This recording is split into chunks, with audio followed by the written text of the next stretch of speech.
Um, there will be further opportunity to talk about more innovation and further opportunity to talk about putting the wheels on the luggage. And that gives me a great opportunity to introduce you to Dr. Leslie Budd, who's our first speaker from this morning. Leslie is an academic from the Open University with a very strong pedigree in matters economics and digital, having produced some of the think tank, the European community strategies around digital, and been closely involved in a lot of national government digital initiatives in and outside of the UK. He has an interest in particularly the balance to strike between the investment in growth in a time that we are in at the moment in a recession, the balance between investment in growth and rolling back on expenditure in public sector budgets. But I don't want to steal too much of Leslie's thunder. I'd like to hand over straight away to you, Leslie. Thank you very much.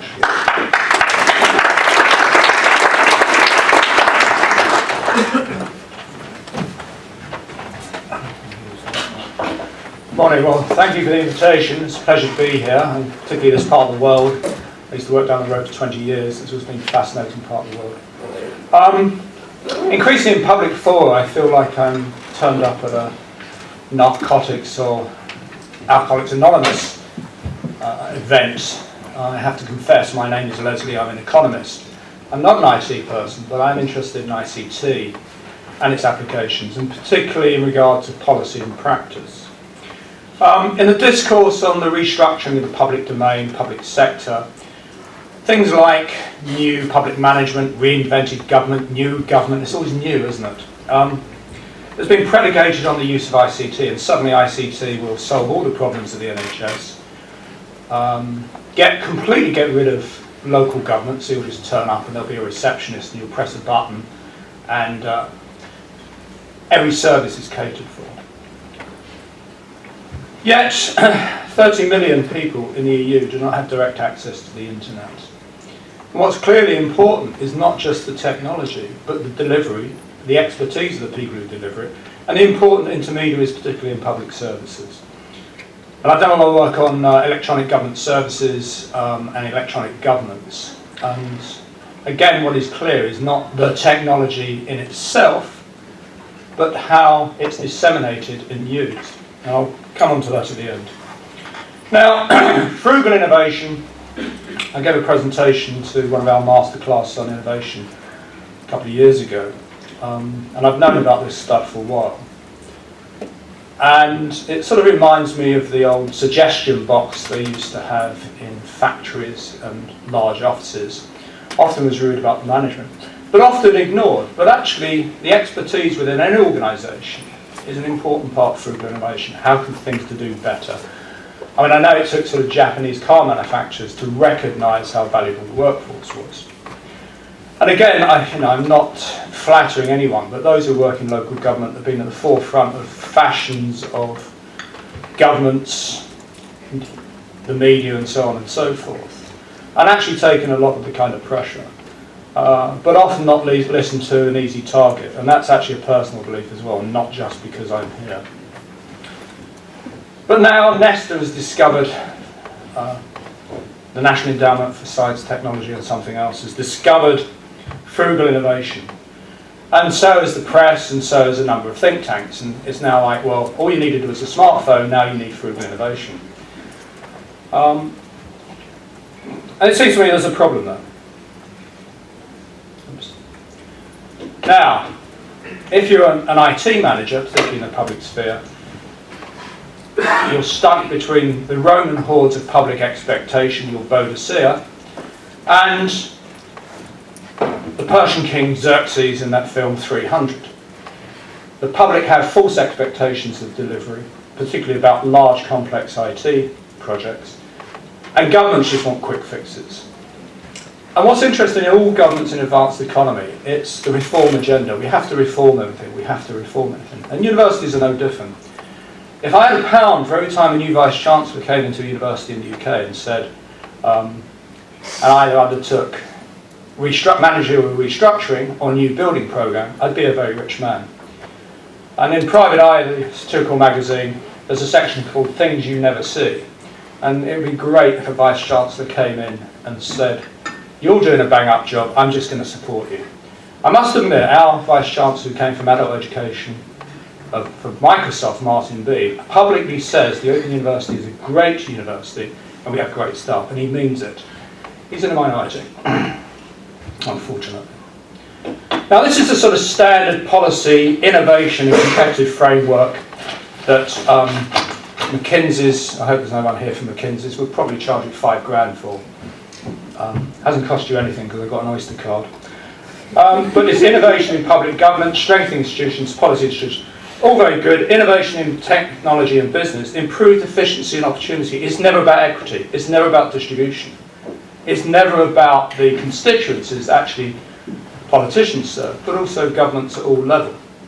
It's not about those in local government, the populations you serve. And this fixation with competitiveness. Paul Krugman, the economist, said, firms compete, nations don't. Right? So nations will compete over export. They'll compete for the location of a new high-tech centre. They'll compete for the Rugby World Cup, as in Milton Keynes next year, or European City of Culture. But nations themselves don't compete. Nations aren't firms. And this is one of the canards that, as an economist, drives me nuts. I tend to start shouting to people. Increasingly, my nickname for myself is the Clockwork Ranter. You just wind me up and I rant, often against economics. But this fixation with innovation. You know, Beatles saying all you need is love, but apparently all you need is innovation. Just innovate, just change things, it'll be fine. You know, we'll have this new world order of which we'll wander around Stepford like in a happy state of bliss. All you need is Tech City. I still call it Old Street Roundabout, but I'm a very old-fashioned boy. So, Will Hutton, co-creation. We need to drive the economy through open innovation. Ask him what he means by open innovation, and he'll give you some reference. He actually won't tell you. It's innovation, stupid. It's the strategy for getting growth going. But growth for who? It's about distribution, it's about equity, it's not about efficiency. But is innovation, does it determine the structure of the economy? Or is it an outcome of activity of the economy? I mean, human beings are very ingenious, and innovation is kind of central to our being and what we do. There's a lot of talk about entrepreneurship. All individuals are entrepreneurs in themselves. And increasingly in the world of privatised pensions, privatised education, and increasing self-employment, people have to be entrepreneurs themselves. They have to use their ingenuity to survive and so on and so forth.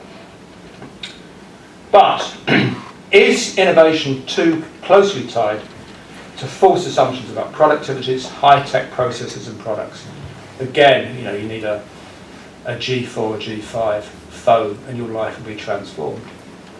And that's the view of a lot of the kind of people who suffer digital vertigo, Andrew Keene's book. All you need is Facebook or LinkedIn or etc. But David Edgerton, who's at Imperial College, historian of technology, actually asked the question, what's been more important in history? The condom or the aeroplane? And you could ask clean running water or a G4 phone. It's actually been the condom. Frugal form of innovation. You know, for a variety of reasons, just not about contraception, but about sexual health, etc., etc. So what do we mean by innovation? Of course, you have to have Joseph Schumpeter. As an economist, he claimed he wanted to be the greatest economist, greatest lover, and greatest horseman. He was a very good economist, but he was caricatured because it depends, it's like Hayek, it depends which time of Schumpeter's work you're talking about. You know, these people changed, Hayek changed. Particularly after 1941. But if you actually look at the third definition, and these will be available, you'll see that there's a rider. Innovation is often about process. It's not just about technology. It's how you do things. How you do things better, depending on how you define better, depending on the kind of internal, external pressures. Better for your clients of the public may be different from your organisations. And actually managing that complex interaction is part, if you like, of frugal innovation. The starting point, again, is taking a quote from David Edgerton's book, which I recommend anyone to read. It's called Shock of the Old. And The Shock of the New was a 1980s television series by the Australian art historian Robert Hughes, called The Shock of the New. And it's a tale about modernism and how modernism apparently transformed the world through innovation, technology, science.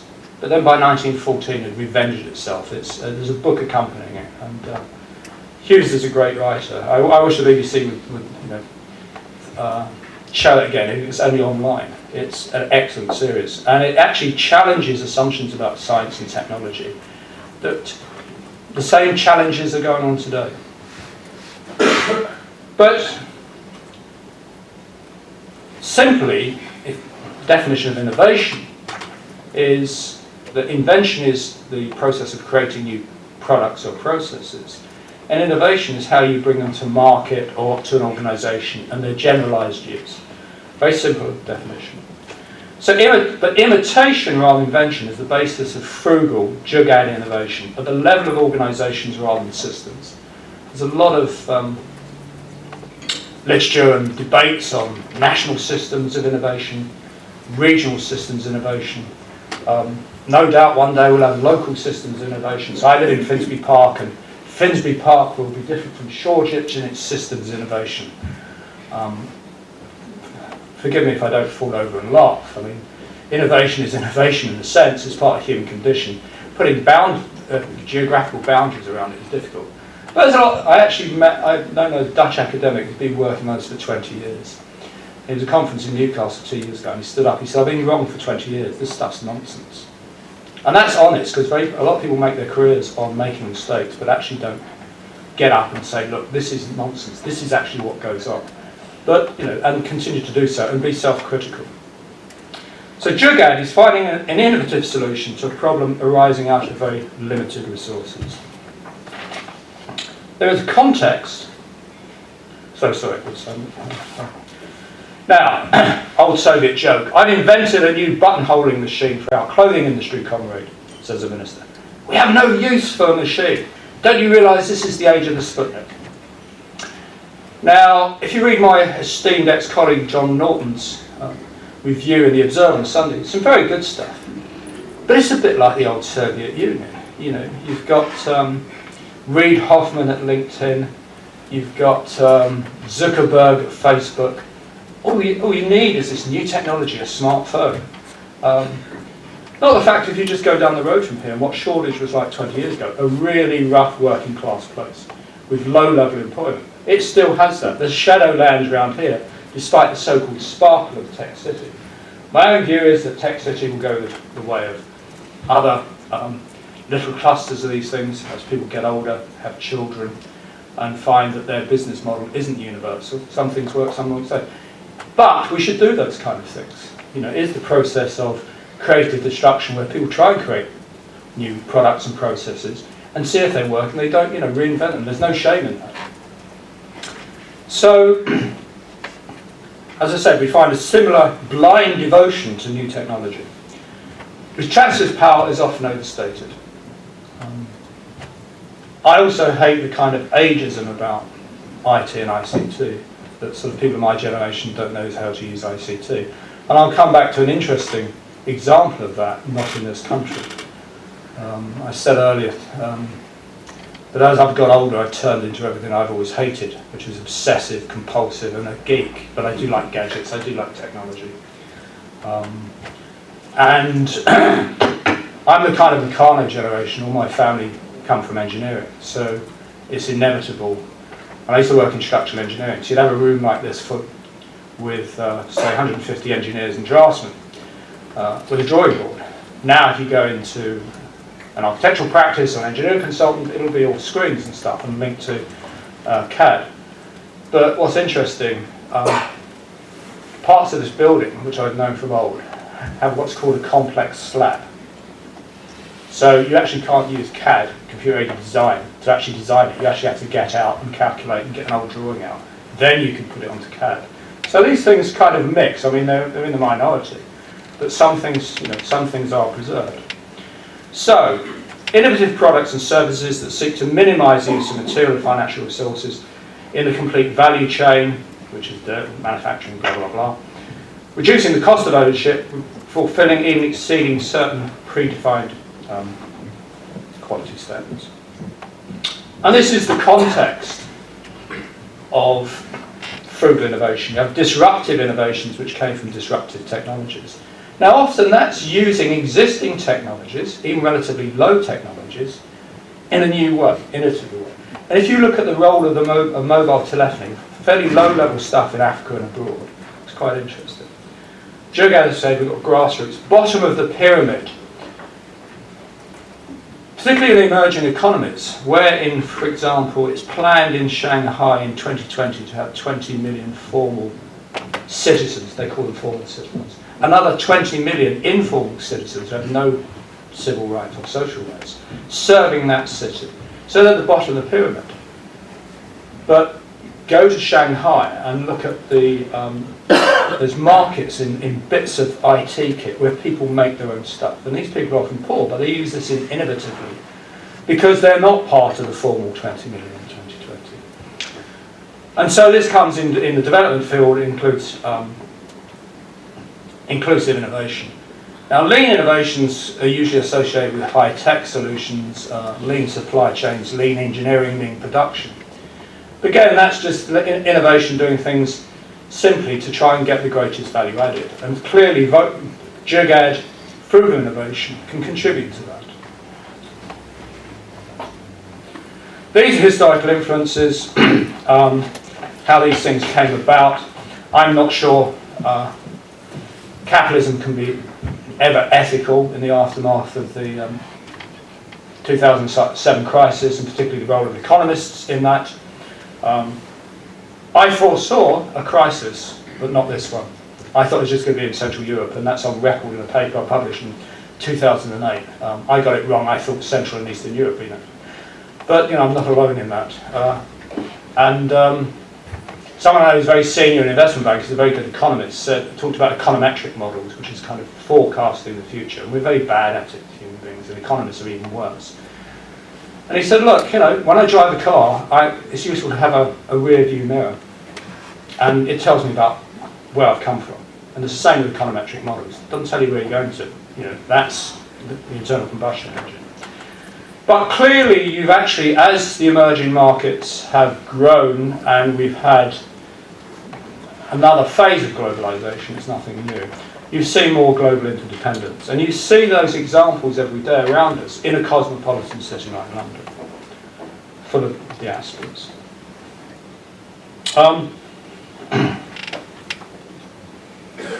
So these are the 6 principles. And seek an opportunity, do less and more, think and act flexibly, keep it simple, include the marginalised, follow your heart. Now this is all very sensible, very straightforward, but clearly there are barriers to that. And there's particularly barriers in the public service. Do less, you know, you're expected to do more with less, but what you're given less of is distributed in certain ways, as you know more than I do. And acting flexibly in politically determined hierarchical structures is difficult. But keep it simple, include the marginalised. And follow your heart. Well, that may be irrational.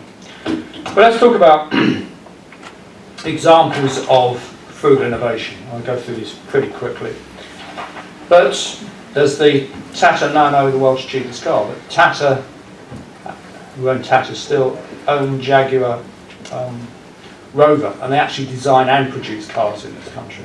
So you've got a kind of value chain from the bottom to the top, and we'll start seeing smart cars.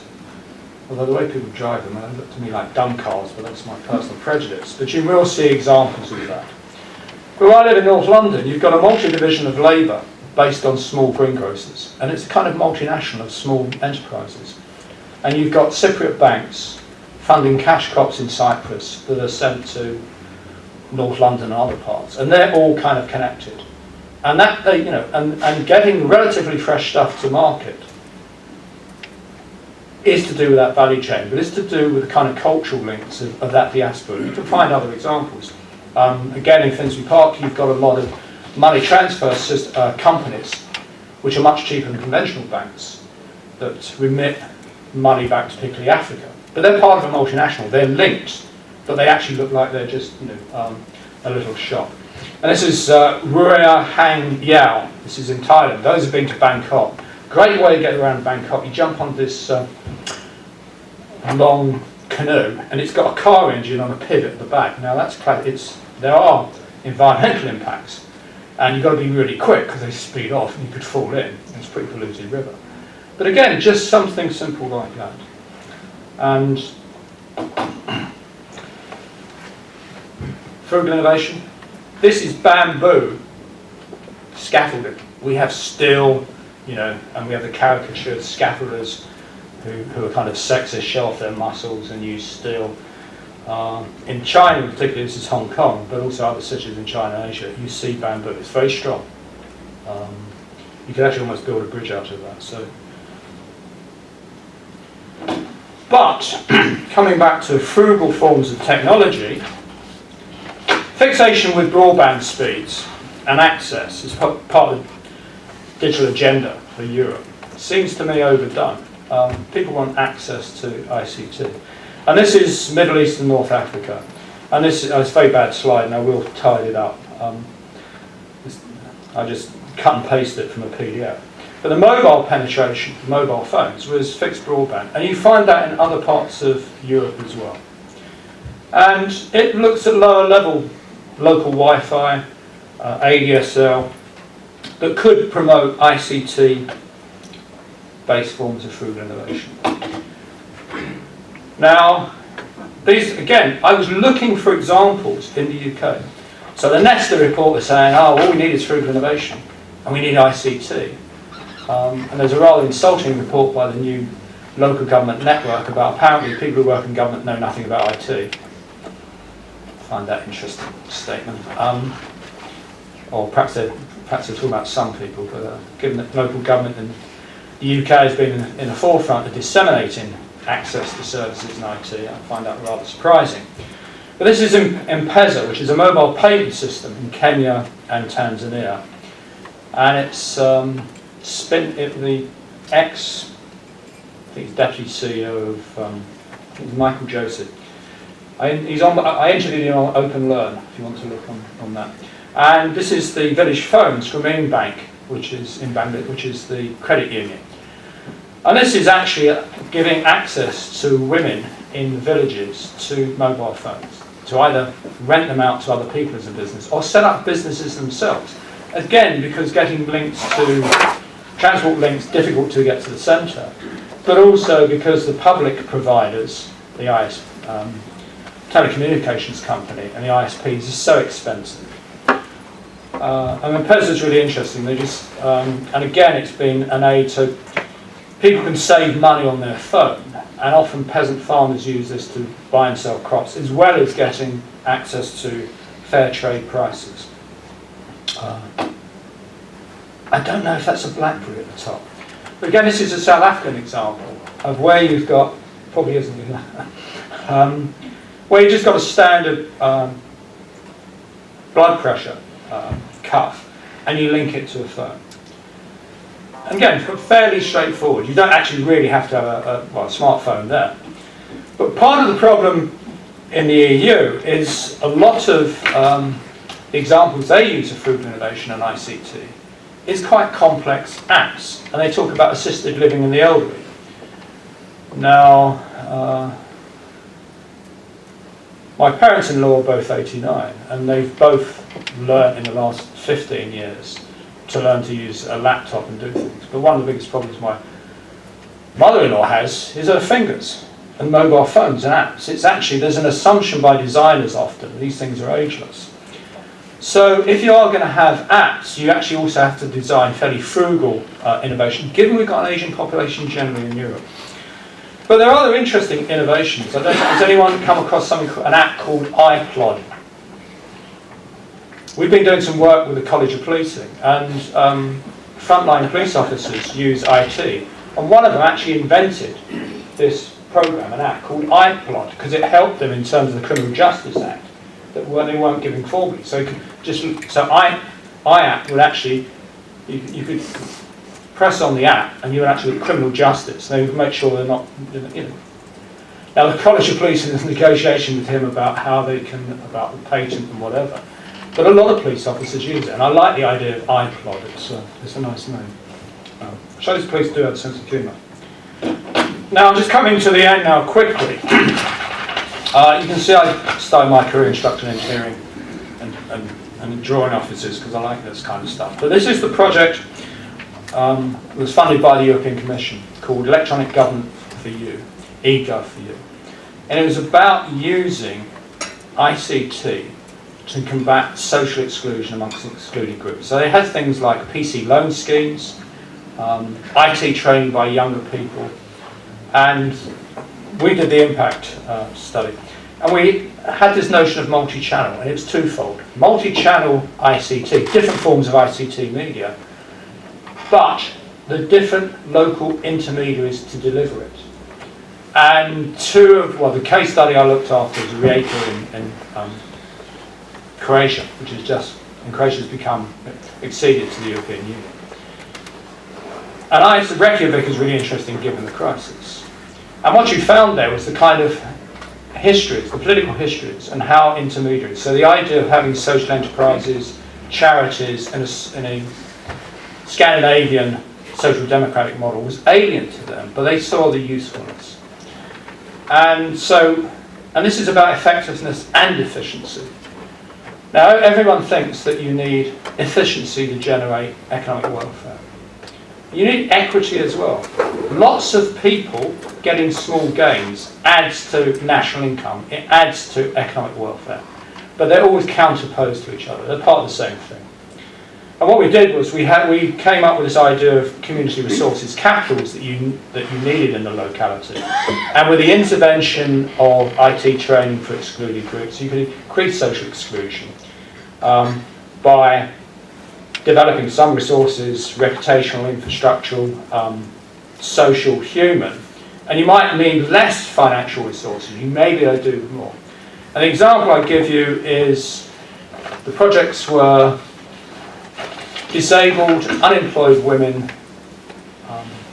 elderly women, and war veterans. The most successful project was the elderly women. They made a film. They did IT training. They got PC loan schemes. But the other important thing is they had access to the utility companies' resources that were owned and run by the city council, of which they opened them up, said you can access the city portal. You can access a range of services. You can pay all your bills. If you went to the electricity company owned by the council, you can pay all your bills there online. And so this enabled them to do it. But they decided to make a film of their experiences, and then decided to crowdsource something called the Greater Rijeka Project. It's a great city if you ever go there to Croatia. Very interesting. What they did is they said, right, we put on the city portal, Elderly Women Project, we're all going to meet at a museum and we're going to walk around and we're going to rediscover our history. And they went to other kind of events. Then they set up an internet cafe. And they were proud of that. And yet you would think, as a group, as an excluded group, elderly women, they're not being very good at this kind of stuff. I mean, you can imagine certain ministers, certain politicians, waving this away. This is the point about frugal innovation. This is an example of frugal innovation by low-level PC loans, IT training, engagement with local resources, availability, access to a city portal. And they have something called the IT Institute in Rijeka. And they do a lot on smart cities and European projects. And that country has a long, sophisticated history as well. But they still have this idea of, community resource, community capital, public service, and that doesn't go away. Yes, okay. I'm just saying, in conclusion, misunderstanding of the use and usefulness of technologies, conflating invention with technology, always the quick fix of technology, rather than looking at process, organisational innovation, frugal forms. But it's not la vie en rose. rose-coloured glasses, film about Edith Piaf, one of the great singers and characters of the 20th century. And again, David Edgerton. History has changed when we put into technology that counts not only famous spectacular technologies, but low and ubiquitous ones. The historical study of things in use and uses in things matters. And this is the basis of frugal innovation. This is a basis of actually not looking for expensive, exclusive solutions, but if you like, economical ones that are inclusive. So, it can bring incremental and frugal change, can be universalised rather than constantly looking for some silver bullet. But because that creates unsustainable expectations in the public, and people like you get the blame, and that's terribly unfair. And I want to say sincerely mean that, but I actually do mean that. Thanks very much.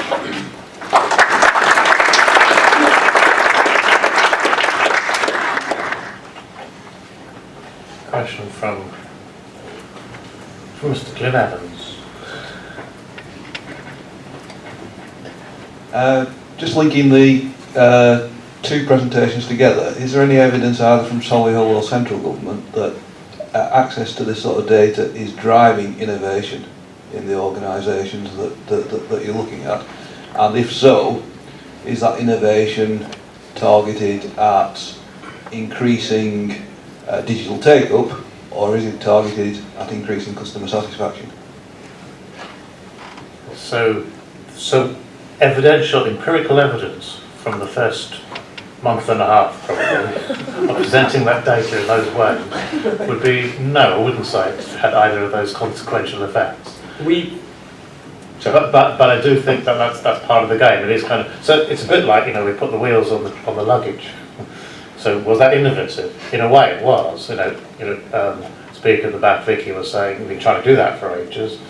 So it's not radically new in concept, and I know the LJ and Form have been trying to do that for ages as well. It just happens that there is some maturity in the assets, and we think we can do that in different ways now, which might just become a little easier. So will that drive channel shift? Well, I'm not that interested in channel shift if I can get demand management. Will it address digital inclusion and social exclusion? Possibly, maybe, it's part of the mix, but it's not a core driver. Will it make other innovative things take place? Probably yes. So it'll make more innovative conversations take place with citizens, and that's probably as important as a frugal innovation, if you like. Then what we've demonstrated is a very frugal dashboard, and it's about cultural change as much as about digital change within the way you manage services and look after the outcomes that you're accountable for. So I would say I have every expectation that the answer to your question is yes, but I have no empirical evidence for it just yet. Matt, do you want to add something to that? Yeah, it's quite surprising. I think the example I gave you with the help text doesn't necessarily seem like sort of the most groundbreaking data to release, but that has changed how the online service is delivered, the information and advice that's given up front, and that's helped. Another thing that we monitor, which is completion rate. So making a much clearer journey for the user makes it probably a better experience. And now obviously you can't link that directly, but if someone is having a good experience, it has better customer satisfaction and a higher completion rate, I would suggest if someone sees that, they might be more likely to have a go. But some of this is just about showing that data. So for other services, there's been services that have been there for quite a long time, and just visualising that their digital take-up has remained sort of at the same level for quite a while is sort of that incentive to, okay, we've got good customer satisfaction, but our digital take-up is only at 50% or 40%. It provokes that analysis again of what do we need to change to increase that? What do we need to change to get people using the digital channels? So I'd be interested to know if Leslie has a view on the kind of interaction, as Glyn was talking about, the relation between this dashboard and frugal innovation, whether you kind of have a immediate reflection from what you've seen in the light of what you're talking about. Well, yes. I mean, you need any idea, you need theory, you need evidence, you need data. So coming back to your evidence, and there's a big thing about big open data of itself driving things. But I think the very interesting thing and useful thing about digital dashboards is actually getting people, A, to use them, but access. The danger is that fashionistas and certain politicians say, this is frugal innovation, this is all you need to do. I think the point about the third sector, in fact, our eGov for all, creating a digital social economy, is actually specifically going to look at the third sector, social enterprises, as new forms of intermediary. But the danger is that, that again, it's looked to a quick fix. It's the output. I mean, I think the demand management is the crucial element. The fixation, it seems to me, of policymakers is you have this stuff. It's like in the National Health Service. That in itself will transform things. And I think the point was also made in regard to reversioning BlackBerry. It's that getting beyond the particular firewalls and how you engage people. I think the other danger is, though, that you can get lots of digital data about certain services because the bailiwicks of local authorities. But what's really missing in the UK in particular, and the Allsop review of ONS data didn't look at, is socioeconomic data on the ground. That's just as important. So, I mean, I welcome things, and I've looked at the digital strategy and dashboard, but it needs to be aligned to other sorts of data and information, and actually how you analyse that in the demand management. So I think that's important. Politically, you can use this idea of frugal innovation because we're doing more with less is a tactical and political device I think all managers produce. Kind of building on that a little, we're talking through with Julian Bowery at the Department of Community and Local Government. They're kind of saying, well, hypothetically, maybe, if there's a correlation, and there probably is, between repeated failures to collect bids and troubled families, that would be an interesting big data analysis connection to make. If that leads you then to be able to have early warning forecast indicators for troubled areas, simply by looking at your missed bin data, you might do some preventative work focused in that area around public health or around social care or whatever it is. If you're then able to focus your services in those ways, it might be able to have a bigger innovative impact on the total big picture end-to-end process rather than merely looking down the silo of that data. So potentially things like that may emerge, but of course they may not, and it's an experiment, like all good things in digital. Just quickly on that though, you've got to be very careful because DWP did some data and had a correlation between social housing and housing benefit. Completely banal, it's not surprising. But it's about actually those kind of, if you like, troubled states, actually how you can improve them to improve people's lives. Yes. So that's the outcome. Yes, absolutely, yeah. If you have those indications, then you can do something about it. Yeah.